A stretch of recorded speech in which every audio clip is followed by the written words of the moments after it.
मुख्यमंत्री डॉक्टर मोहन यादव की अध्यक्षता में कैबिनेट की बैठक आयोजित की गई और जिसमें मध्य प्रदेश समाज कल्याण बोर्ड को भंग करने के साथ ही सरदार सरोवर परियोजना के कारण पिछले 25 वर्षों से रजिस्ट्री से वंचित आदिवासी परिवारों के लिए बड़ा फैसला भी लिया गया। मध्य प्रदेश के मुख्यमंत्री डॉक्टर मोहन यादव की अध्यक्षता में मंत्रालय में कैबिनेट की बैठक संपन्न हुई। इस बैठक में कई महत्वपूर्ण फैसले हुए। मध्य प्रदेश देश का ऐसा पहला राज्य बन गया है जिसने भावांतर योजना को पूरी तरह से लागू करते हुए किसानों को बड़े पैमाने पर फायदा पहुंचाया। कैबिनेट की बैठक में जिन प्रस्तावों पर मुहर लगी वो इस प्रकार से हैं। भावांतर योजना में 7,10,000 से ज्यादा किसानों को 1,500 करोड़ रुपए से ज्यादा की राशि का वितरण किया जा चुका है। पिछले फसल चक्र में 7 लाख किसानों को कुल 15,000 करोड़ रुपए का भुगतान किया गया था। सरदार सरोवर परियोजना के कारण पिछले 25 सालों से रजिस्ट्री से वंचित आदिवासी परिवारों के लिए बड़ा फैसला।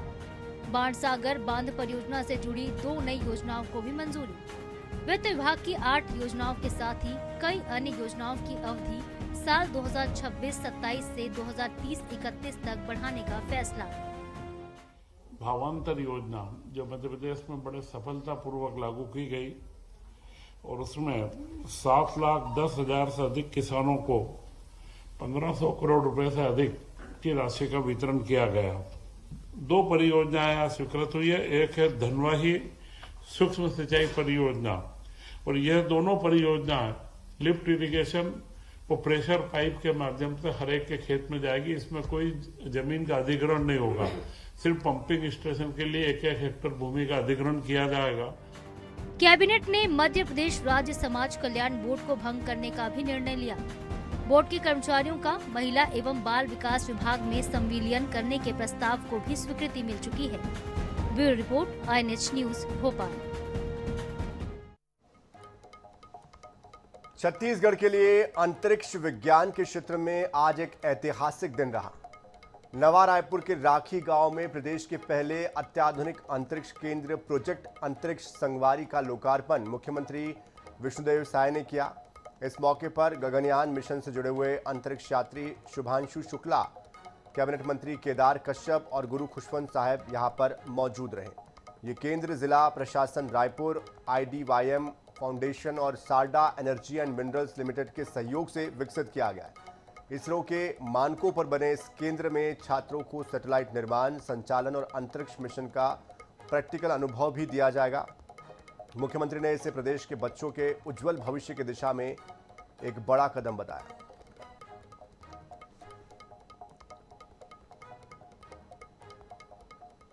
आज बड़ा सौभाग्य का विषय है कि हम लोग नया रायपुर राखी के इस हायर सेकेंडरी स्कूल में अंतरिक्ष संगवारी केंद्र का शुभारंभ हमारे अंतरिक्ष यात्री डॉक्टर शुभांशु शुक्ला की उपस्थिति में और इस विद्यालय के स्टूडेंट जो हमारे प्रदेश और देश के भविष्य हैं और नागरिक बंधुओं की उपस्थिति में इसका शुभारंभ हुआ है।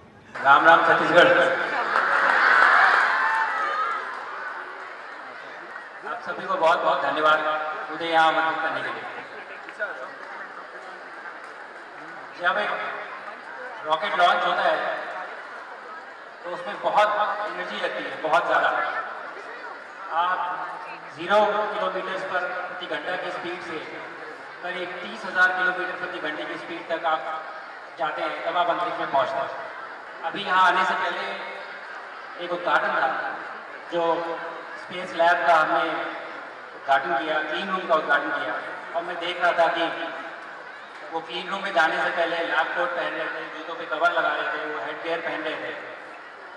बहुत मुश्किल नहीं है, ये छोटी सी चीज़ है, लेकिन इस तरह का इंटरेस्ट जब लीडर दिखाते हैं तो वो देश के हर इंसान को ये दर्शाते हैं कि ये चीज़ कितनी इम्पोर्टेंट है, कितनी महत्वपूर्ण है। और आगे आने वाले समय में यही चीज़ आप बढ़ चढ़ कर इसमें हिस्सा लेंगे। और धन्यवाद इसमें उसको दिखाने के लिए कि ये कितना इम्पोर्टेंट है आपका।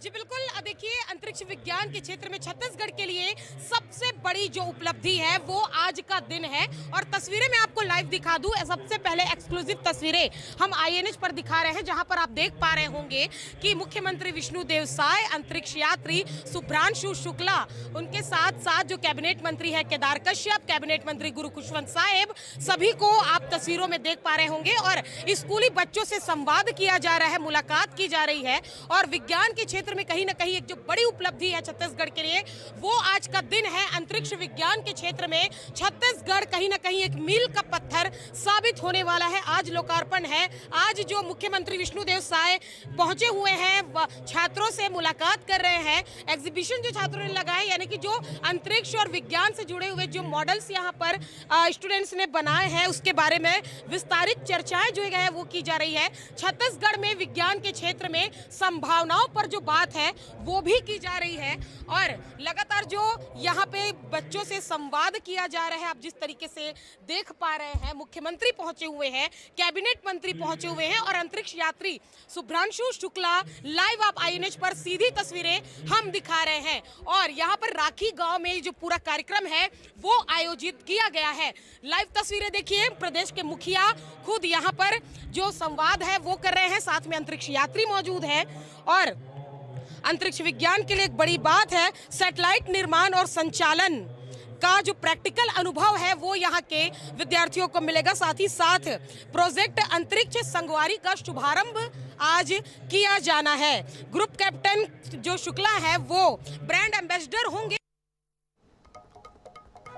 छत्तीसगढ़ में जम्बूरी विवाद के बाद अब स्काउट एंड गाइड्स ने एक पत्र लिखा है। पत्र में शिक्षा मंत्री गजेंद्र यादव के पदेन अध्यक्ष होने की बात कही गई है। इस पत्र के बाद एक बार फिर से प्रदेश की राजनीति तेज हो गई है। क्या ये पूरा मामला है? स्काउट गाइड संगठन के पत्र में क्या ऐसी बात लिखी है जिसके बाद अब सियासत फिर से एक बार जोर पकड़ रही है? देखिए इस रिपोर्ट।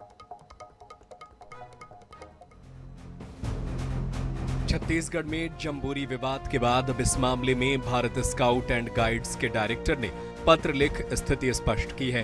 भाजपा सांसद बृजमोहन अग्रवाल द्वारा अध्यक्ष पद को लेकर की गई आपत्ति के चलते यह नौबत आई है, जिसकी प्रतिलिपि शिक्षा मंत्री गजेंद्र यादव और छत्तीसगढ़ स्काउट एंड गाइड्स कार्यालय को भेजी गई है।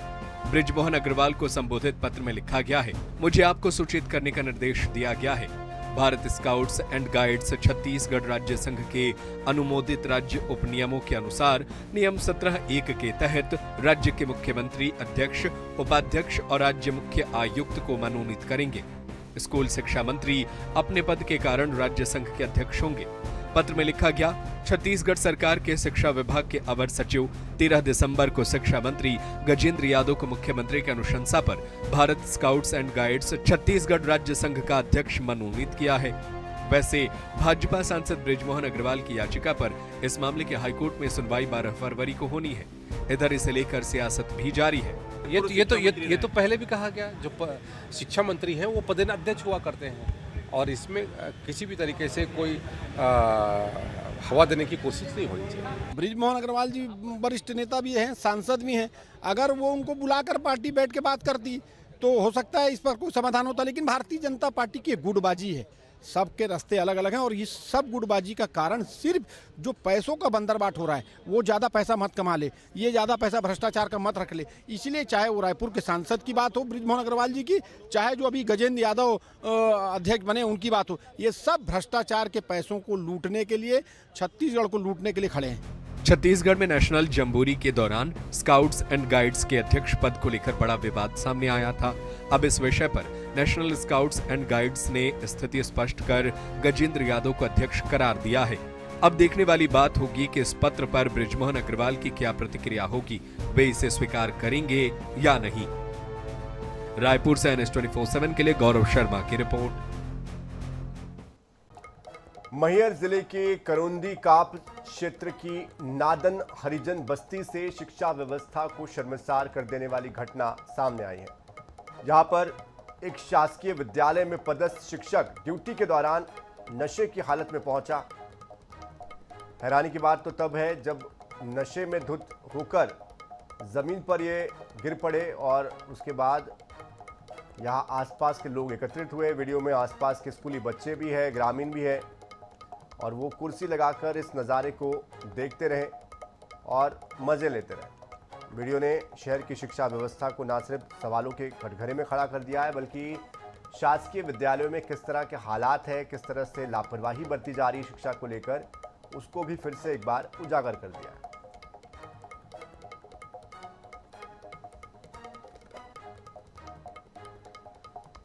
संजय कुमार भोपाल के नए पुलिस कमिश्नर हैं और INS 24/7 से खास बातचीत में उन्होंने बताया कि संगठित अपराधों की कमर तोड़ने, महिला अपराधों पर नियंत्रण और पुलिस की जवाबदेही उनकी प्राथमिकता होगी। और उन्होंने मादक पदार्थों, अतिक्रमण, यातायात की समस्या को लेकर खासतौर पर कार्रवाई की बात कही है। बता दें कि संजय कुमार इससे पहले बालाघाट रेंज के IG थे। उनके कार्यकाल के दौरान ही बालाघाट नक्सल मुक्त हुआ।